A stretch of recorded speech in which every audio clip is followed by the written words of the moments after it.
भाई साहब आगे तो काफी मच्छर मरे हुए लग रहे हैं यार। आज तो वॉशिंग हो ही नहीं पाती है इन देशों में, क्या करूँ बताओ भाई। वाइपर मार लेते एक बार गाड़ी में भाई अच्छे से, ताकि विंडशील्ड साफ रहे पूरे रास्ते के लिए। बाकी आज का सफर होने वाला है हमारा भाई मिलान से लेके पेरिस तक, जो कि फ्रांस की कैपिटल है। गूगल मैप पे टोटल 914 किलोमीटर दिखा रहा है, वही 8.5-9 घंटे लग जाएंगे। अगर रुकेंगे तो 10 घंटे भी लगा लो। तो यहाँ पे है अभी हम इटली में, और यहाँ से पहुंचना है हमें फ्रांस। तो देख रहे हो भैया, यूरोप का ये जो पार्ट है इसकी लास्ट कंट्री है ये। हालांकि यूरोप की लास्ट कंट्री नहीं है, क्योंकि आयरलैंड भी यूरोप में ही आता है जब हम जाएंगे, बट अभी जो ये वाला स्ट्रेच है यूरोप में, इसकी लास्ट कंट्री है। इसके बाद हम फाइनली एंटर कर जाएंगे अपने सपने की तरफ, यानी कि यूके लंदन में। मिलान में जो हमने गाड़ी पार्क की थी ना भाई, टोटल 2 दिन के लिए थी, 2 दिन से थोड़ा कम थे, 4-5 घंटे कम लगा लो। और उसके हमने दिए हैं 54 यूरोज, यानी कि 5,500 रुपये से थोड़ा सा कम।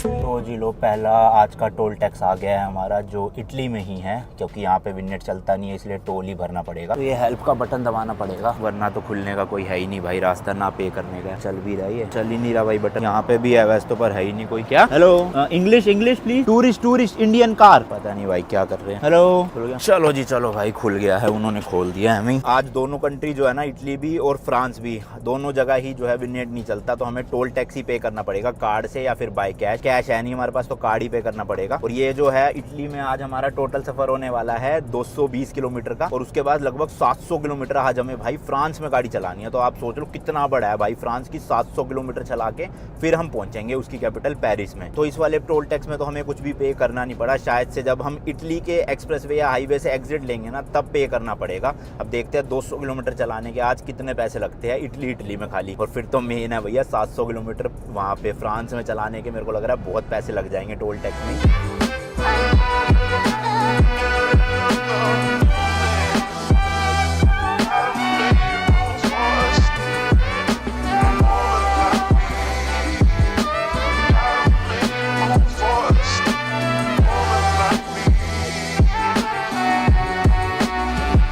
लो जी लो, ये टोल टैक्स आ गया है, हाईवे की एग्जिट जो है आगे है, आगे। इस मशीन में भाई कार्ड वाला नीचे है बिल्कुल। टिकट तो मांग रहा है, बट टिकट मांग रही है मशीन, बट टिकट हमें मिली नहीं थी वहाँ पे भाई, तो कैसे दे। इंग्लिश प्लीज, फ्रॉम मिलान। मेरे ख्याल से कर रहे हैं, अब कार्ड लगा के देखना पड़ेगा। अभी भी शो कर रहा है इंसर्ट टिकट। हो गया भाई 12.7 यूरो तेरी।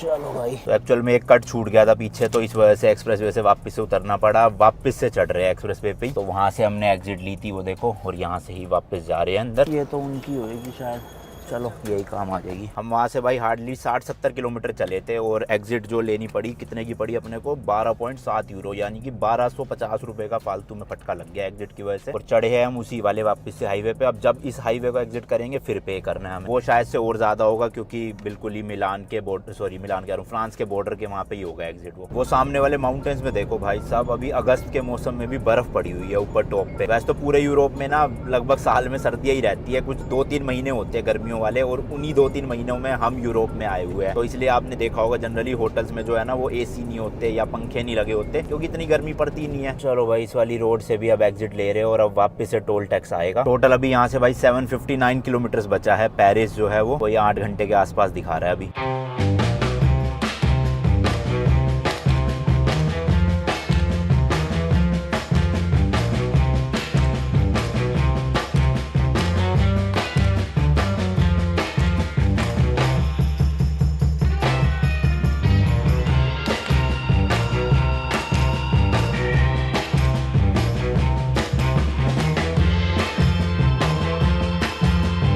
जी लो, टोल टैक्स आ गया है भरने के लिए एग्जिट का। बॉर्डर भी आने वाला है, ज्यादा दूर नहीं बचा। तो लग रहा है कहीं मैं यहाँ लोकल वाली लेन में तो नहीं घुस गया था। हो सकता है गलत लेन में घुस गए तो भरना ही नहीं पड़ा। तो ये जो टिकट थी भाई अब ये किसी काम की नहीं है। यहाँ पे तो पैसे बच गए। लेट्स सी आगे कोई आता है, क्या पता वहाँ डालनी हो ये।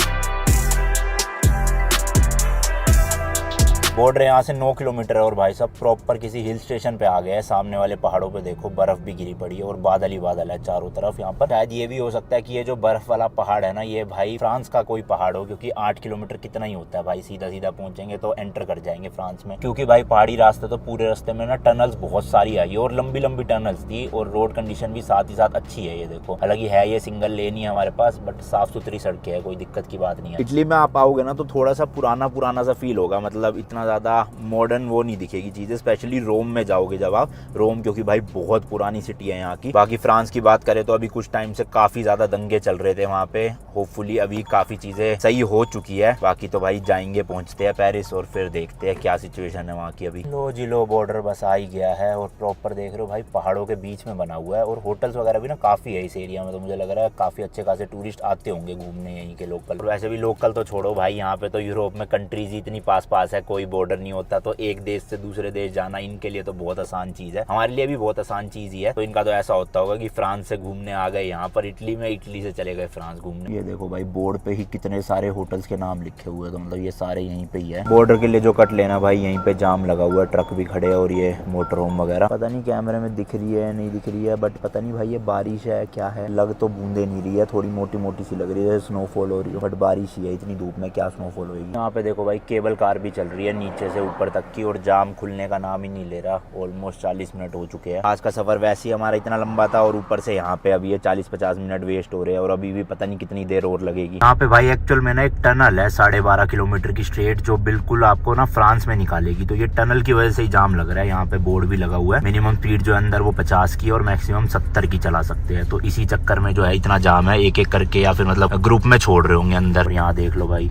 पूरा बॉर्डर सब अंदर ही आएगा जो आएगा। मतलब ऑब्वियसली रुकना नहीं है हमें बॉर्डर पे, क्योंकि शेंगन टू शेंगन कंट्री ही जा रही है। बट क्योंकि कंट्री चेंज हो रही है टनल के अंदर से ही, तो इसलिए धीरे धीरे करके निकाल रहे हैं सबको। एंड जस्ट टनल से पहले ही ना ये टर्मिनल भी बना हुआ है, यहाँ पे वॉशरूम रेस्टोरेंट वगैरह अगर किसी को कुछ खाना हो तो। वैसे तो 13 किलोमीटर की टनल कितनी देर लगेगी भाई, 15-20 मिनट मैक्स। लो जी गेट आ गया है टनल का, बस आने ही वाली है। इतनी देर की जो वेटिंग थी फाइनली खत्म हुई भाई। टर्मिनल देख के तो भाई ऐसा लग रहा है जैसे किसी कंट्री के बॉर्डर क्रॉस ही कर रहे हो। मतलब कंट्री तो है ही खैर, बट यूरोप के हिसाब से बॉर्डर नहीं लग रहा है। वैसी वाली फील आ रही है जैसे ईरान से टर्की एंटर किए थे ना भाई साहब, उस दिन नेक्स्ट लेवल ही एक्सपीरियंस था और अलग ही एक्साइटमेंट हो रही थी। फिर धीरे धीरे बॉर्डर क्रॉस की एक्साइटमेंट कम होती गई और अब तो खत्म ही हो गई है, क्योंकि बॉर्डर आते ही नहीं। अब जब हम यूके में एंटर करेंगे ना भाई साहब, तब आएगी फीलिंग कि हाँ जिस टारगेट से निकले थे इंडिया से, वो टारगेट भी पूरा हो रहा है और एक ऐसे देश में घुस रहे हैं जहाँ पे प्रॉपर बॉर्डर देखने को मिल रहा है। काफी सही बना हुआ है भाई। पता होता ना कि इतनी देर लगने वाली है तो इस रेस्टोरेंट में जाके कुछ खा ही लेते, बट अब तो खैर नंबर ही आ गया हमारा। सामने देखो भाई लंबा ही जाम लगा हुआ है, शायद से टोल टैक्स है कोई। और यहाँ पे फ्रांस बॉर्डर के पास में भाई गलत ही फंस गए। देखना कितना पीछे तक गाड़ियां लगी पड़ी है बुरी तरह से। आई गेस यहाँ पे ना टनल की फीस भरनी होगी शायद से कुछ, या फिर टोल टैक्स होगा पता नहीं। ये देखो भाई बोर्ड लगा आ गया है फ्रांसिया यानी फ्रांस का, और टोल टैक्स नहीं भर रहा कोई भी भाई। वही टनल के लिए ही लाइन है, एक एक करके जाने दे रहे हैं, तो पैसे वैसे नहीं देने, ना ही कोई डॉक्यूमेंट चेक करवाने हैं, निकल जाओ बस सीधा। मतलब ऑब्वियसली जब हमारा नंबर आएगा तभी। वो वाली लेन यार है तो ट्रक और बसों के लिए, पता नहीं गाड़ी वाले वहाँ से क्यों निकाल रहे हैं, बट हमें यहाँ से जाना है। सारी गाड़ियाँ यहीं से ही जा रही है। ये देखो और सामने भाई 3 झंडे लगे हुए, एक EU का, बीच में स्विट्जरलैंड का भी लगा रखा है इन्होंने यहाँ पर देखो। अच्छा अब दिखा भाई 3 नहीं है 6 झंडे है काफी सारे। और वो भाई आगे तक जाम है, बहुत सारी गाड़ियाँ जो है बॉर्डर क्रॉस कर रही है। वो ये खाली बॉर्डर क्रॉसिंग होती तो इतनी दिक्कत नहीं आती, टनल की वजह से ज्यादा जाम लग रहा है बस। प्लस हम कर भी भाई शाम के टाइम रहे हैं क्रॉस, अगर सुबह सुबह कर लेते तो शायद इतनी भीड़ ना मिलती जितनी अभी है। यहीं पे भाई साइड में रेस्टोरेंट है तो थोड़ी देर लगा लेते हैं गाड़ी, वॉशरूम भी हो जाता हूँ और कुछ खाने का पकड़ लेता हूँ रास्ते के लिए। ओ भाई साहब यहाँ तो ठंडा हो रहा है मौसम पूरा। वहाँ इटली में ही गर्मी हो रही थी, यहाँ पे तो वो सही में ठंडी ठंडी हवा चल रही है। मैं तो इस चक्कर में भाई शॉर्ट्स वॉर्ट्स पहन के निकला कि गर्मी होएगी यहाँ पे। पिज़्ज़ेरिया बना हुआ है तो पिज़्ज़ा मिल जाए या पास्ता मिल जाए, कुछ भी मिल जाए वही ले लूंगा। भूख बहुत तेज लग रही है, बस भूख मिटनी चाहिए क्योंकि भाई सब सुपर मार्केट भी है यहाँ तो तगड़ी सी पूरी। यहाँ पे ज़्यादातर भाई वही है, ब्रेड्स वगैरह मिल रही है और ये सब नॉन वेज है। ये भी सारी की सारी नॉन वेज है, बस एक ही वेजिटेरियन है जिसमें टमाटर और घास फूस डाल रहे। मफिन वगैरह ले लिया भाई मैंने तो, रास्ते में थोड़ा तो काम हो ही जाएगा। चलो और देखना भाई कितनी तगड़ी वाली भीड़ लगी पड़ी है यहाँ पे बॉर्डर पे।